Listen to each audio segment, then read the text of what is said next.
Now, building activity in New Zealand across the board has fallen to its lowest level in 10 years. It's putting strain on the sector and on builders, many of whom are heading offshore. Joining me now is financial commentator Bernard Hickey. Good morning, Bernard. Thanks for coming in. Good morning. So residential building is at its lowest in 18 years. Are we in line with the rest of the world? In some places that are in deep recession or worse, depression, like Ireland and Spain, that is the situation. But in most other countries, we are still seeing some house building. New Zealand is very poor at building new houses. In the last 2 to 3 years, we've gotten even worse, despite the earthquake and the prospect for houses being rebuilt there, and despite some real housing shortages, particularly in Auckland.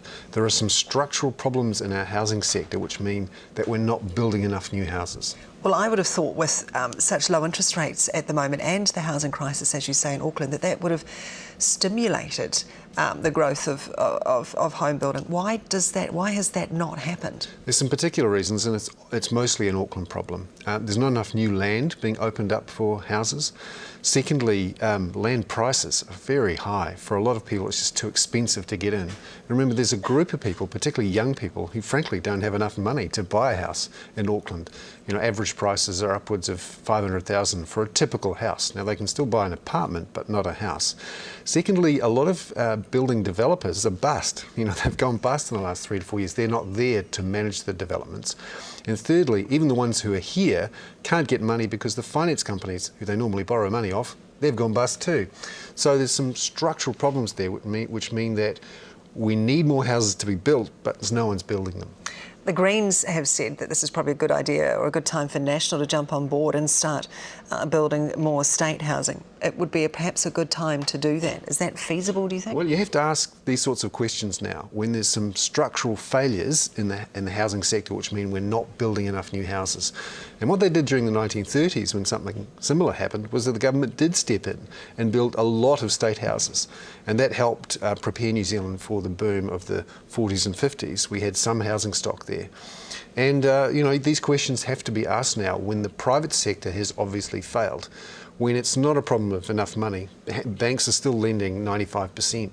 The problem is not enough land coming onto the market, not enough new developments being opened up, not enough developers, and also not enough builders. They've gone to Australia or to Christchurch, and in many cases they've given up waiting there too. So, it's particularly with the situation in Auckland, it sounds like there almost needs to be a correction in land prices to help stimulate some growth. Is that likely to happen, or how could that happen? No, mainly because the city councils are reluctant to open up new land. There is an idea called smart growth, which means that not a lot of new land is opened up for houses. There's a real reluctance to sprawl, and that means that you get restrictions on land supply, which means that not enough new land is opened up to supply the demand that's out there.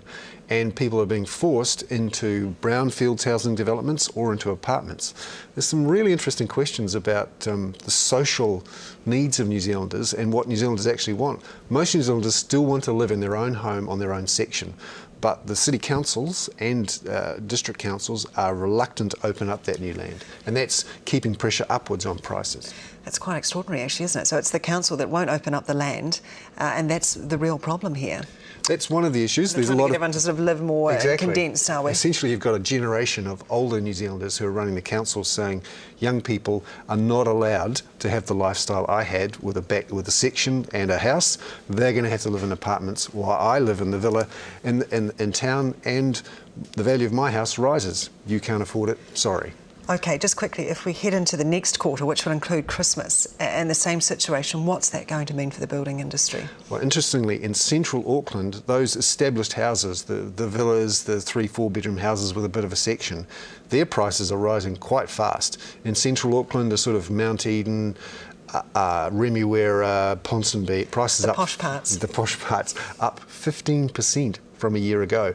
Volumes up very strongly. Houses sold for more than $1 million, up 52% from a year ago. Wow. So there is a bit of a boom going on in the posh parts of Auckland, in part because of the tax cuts delivered last year, which mean that those people can afford to pay up and to borrow from their banks. Right. Pretty tough time ahead, though, for the industry in general. Particularly for young people. OK, all right. Bernard Hickey, thank you very much.